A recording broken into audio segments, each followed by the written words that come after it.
Hello, my name is Rita Ellen Merchandani, and I'm so excited to be here with you today.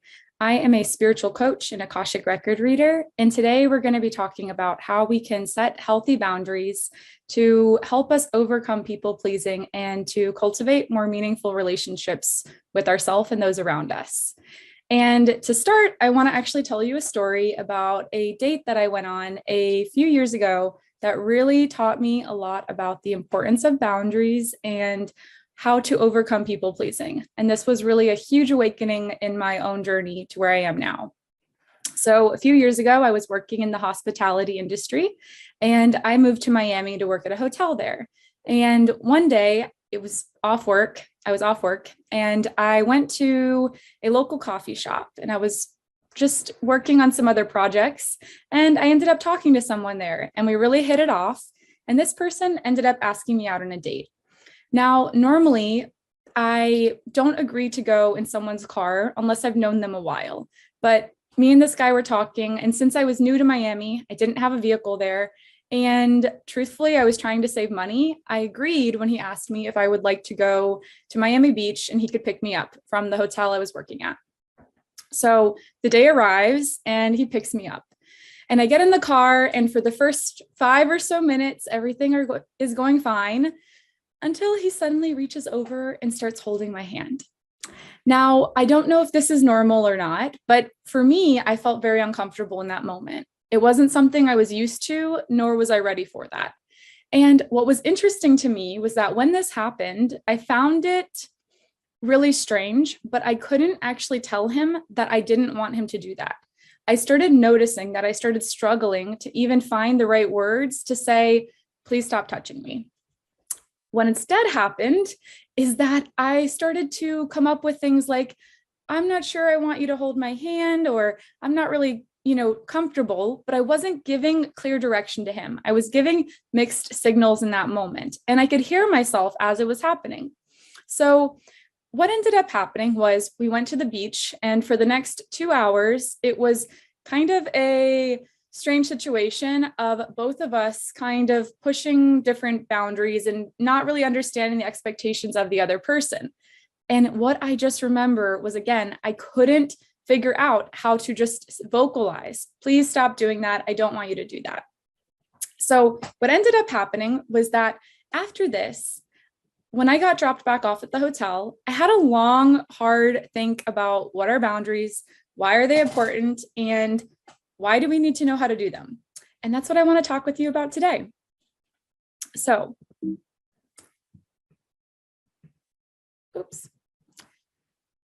there are many reasons why individuals struggle with boundary setting. And the top 3 reasons is that it's our desire to be accepted, our desire to be loved, and that we don't actually know that we have a choice.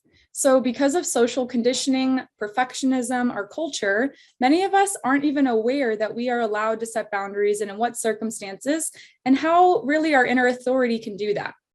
We have a belief that if we have to act or be a certain way to be accepted, we're going to follow that. So we really have to look at the beliefs that allow us to work and be a certain way.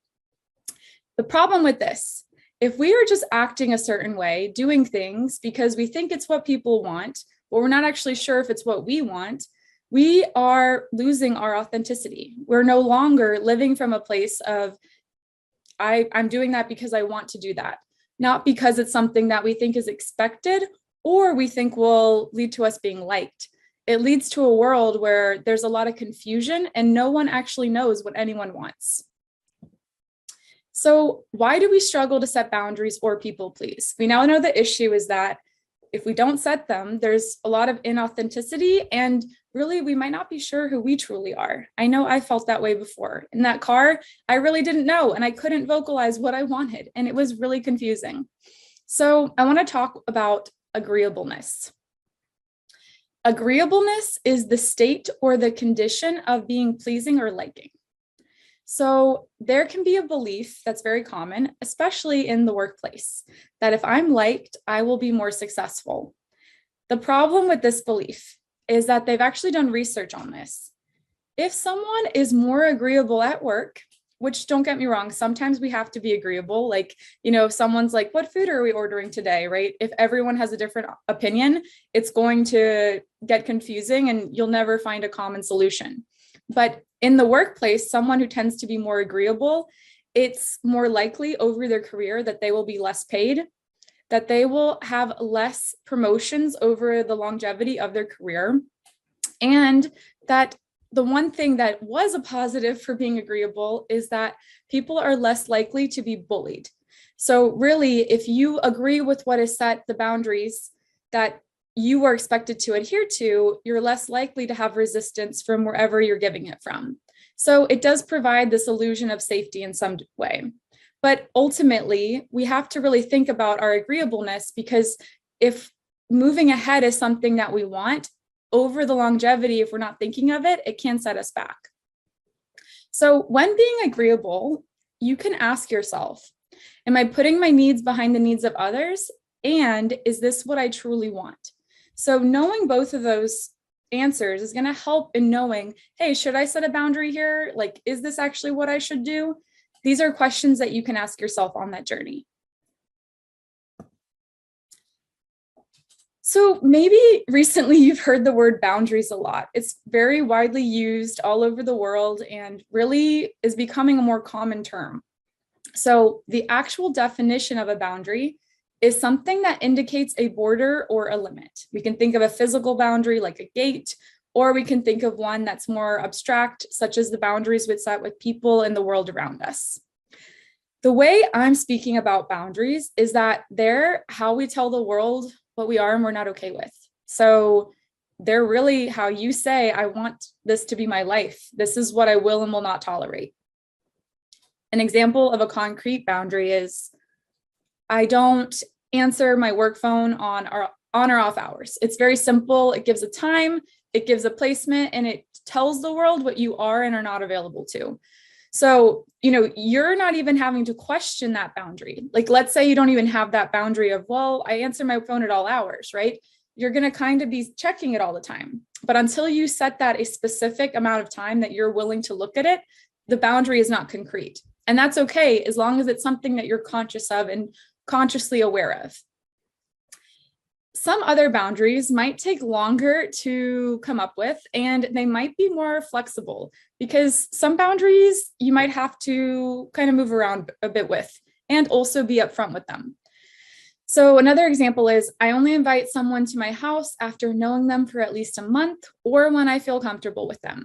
So this might change, right? If circumstances change, but maybe they know your friend and you suddenly feel comfortable inviting them over. But knowing what you feel comfortable with, really checking in with yourself, is going to be the key to knowing boundaries and kind of moving forward with them. So why is this all important again? Boundaries help us to create a more compassionate world. This was actually really interesting research that I just learned about through Brené Brown, who is a researcher on compassion and bravery. And what she found is that we might expect that if someone's compassionate, the reason is that because they're faith-driven or they are spiritual or religious. That might make logical sense to us. But the research actually indicates that's not what makes someone compassionate.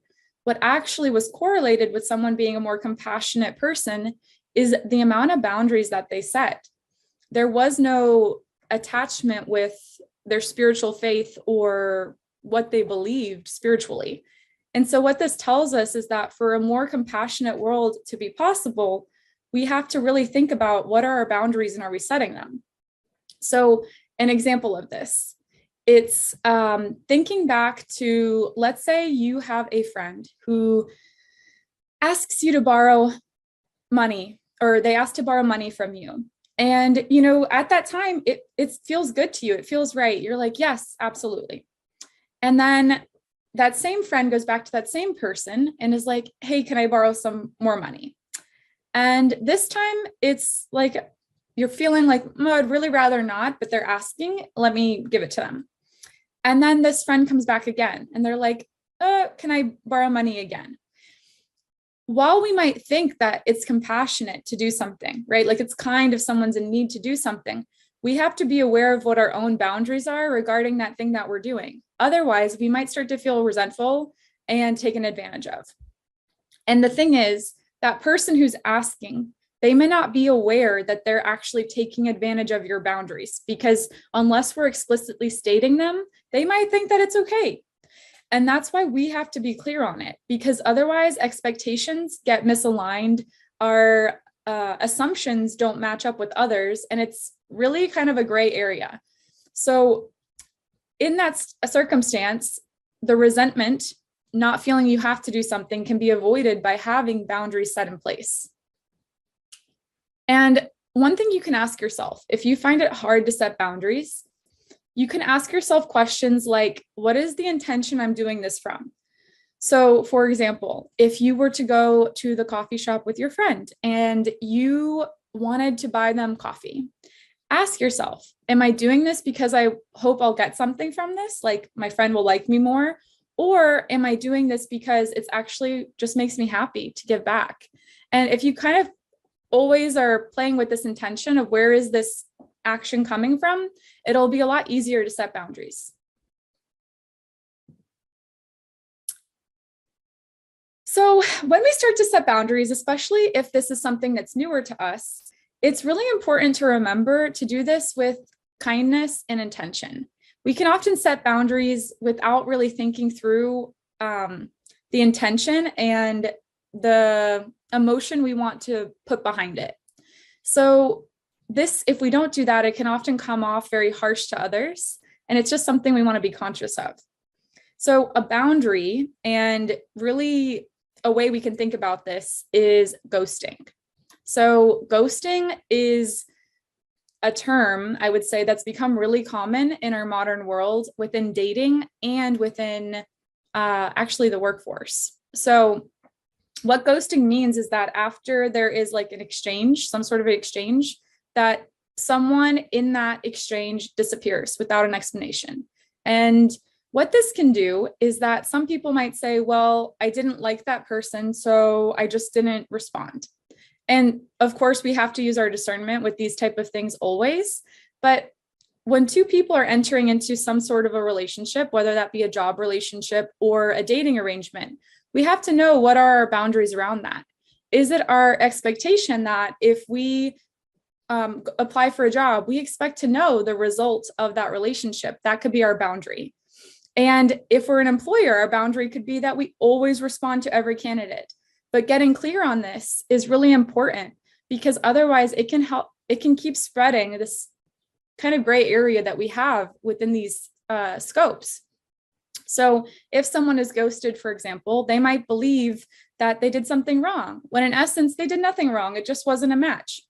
And we might find it hard to express, well, I'm sorry you didn't get the job, or I'm sorry, I don't want to go on another date with you, because there's a fear of being disliked. So that's where we have to come back to, why am I people pleasing in this situation? What am I avoiding? And what boundaries can I set to be clear on my intentions? So I want to talk with you about our inner child and how, through self-soothing our inner child, this is one of the best ways I've learned on how to set boundaries. So when I'm speaking about our inner child, what I'm referring to is this aspect of us that is really any time prior to this current moment. So this could be the 5-year-old you, or you from 5 minutes ago. We all have an inner child. And the way that we can know this is that if you think of a memory from when you were a child, you can still remember that even though you're not the same age, but the experience still could trigger an emotion, such as like if you went to Disney at a certain age and you had a really happy memory, that emotion coming up, that's your inner child.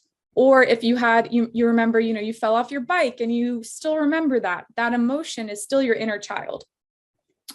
That's what we're speaking to when we're talking about our inner child and how to self-soothe that. Because our inner child is often responsible for why we act the way we act. So when we do things, it's often related to our past. We're living from our past a lot of the time. Like, oh, I got hurt at this time, or, oh, I'm not good at technology because of past experiences. And this can often hold us back because we're not living from the current moment. So when it comes to setting boundaries, we want to look at, where do these beliefs come from?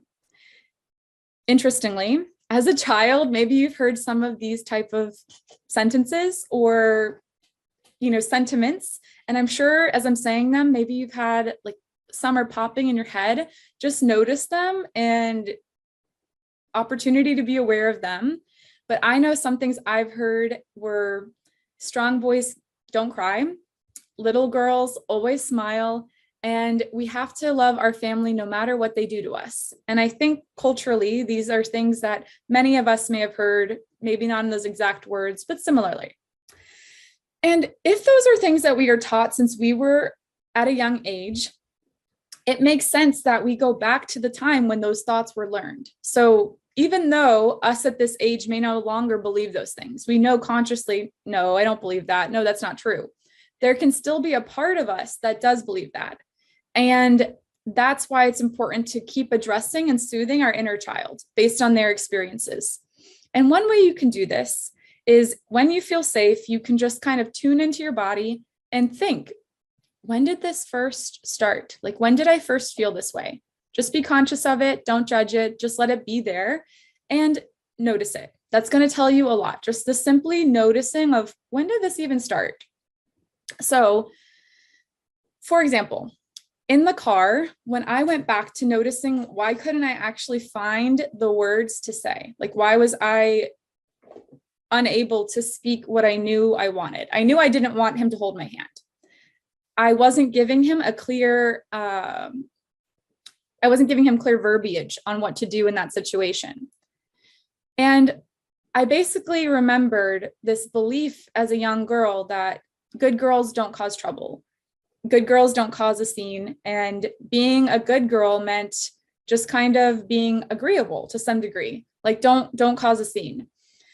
And while I don't think that person, they were not a bad person, would have taken it that way, I had this belief within me still that I shouldn't do that. What I chose to tell her after that story happened, to make sure it didn't happen again, is I went back to that young me and told her, women are empowered to speak their truth. It's a positive thing when we say what we feel. It allows others to respond to that. Because if not, I'm assuming something about this person without actually letting them show me what they really believe. So if this is resonating, opportunity to go back to your inner child and try to self-soothe them. Just think of them and tell them, as the adult now, the adult you sitting here watching this video, tell them what you needed to hear. That's going to be so important. And you may even feel relief.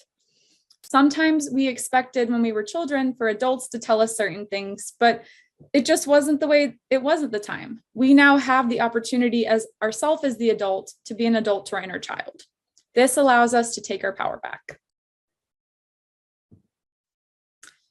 So if you want to set boundaries, this is my recommended steps to doing so. Number one, we want to self-soothe our inner child. If our nervous system is tense, if we feel attacked, if we feel uncertain, it's going to be really hard to accurately and intentionally deliver a boundary. So we want to know, where is this coming from? And some will be easier to say than others, such as no matter what, I don't steal, right? There's certain boundaries you just don't even need to think about. They're just very clear. But then other boundaries might be I don't pick up people I don't know in my car, or don't let strangers ride in my car, right? You have to really be clear on what you are and are not okay with. And that takes time sometimes to think into your inner child to know. Deciding what you are and are not okay with, that's the second step. Being really clear on this.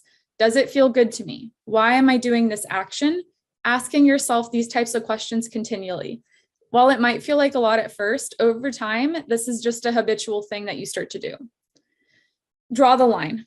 So it's up to you to tell the world what you are not okay with and what you are okay with. We can't assume that others can read our mind. This can be such a messy road when we assume that others know what we are and are not okay with. And it's not really fair to them. We have to tell them. And if someone crosses your boundary, such as, I don't receive calls after 9 p.m. and someone crosses this, they know this is your boundary. It's up to you to hold that line. Either, not answering your phone when they do call at that time, or telling them again, hey, I've already told you, please respect my boundary of not calling me after this time. So again, it's going to be up to you to remind others. We can assume that others have the best intention and kindly remind them until it just feels like they're no longer listening. And then you can decide if there's an appropriate action needed. Again, this is all going to come back to discernment and what feels right for you. But these are kind of a guidelines that you can find to follow to see, okay, does this feel right to me?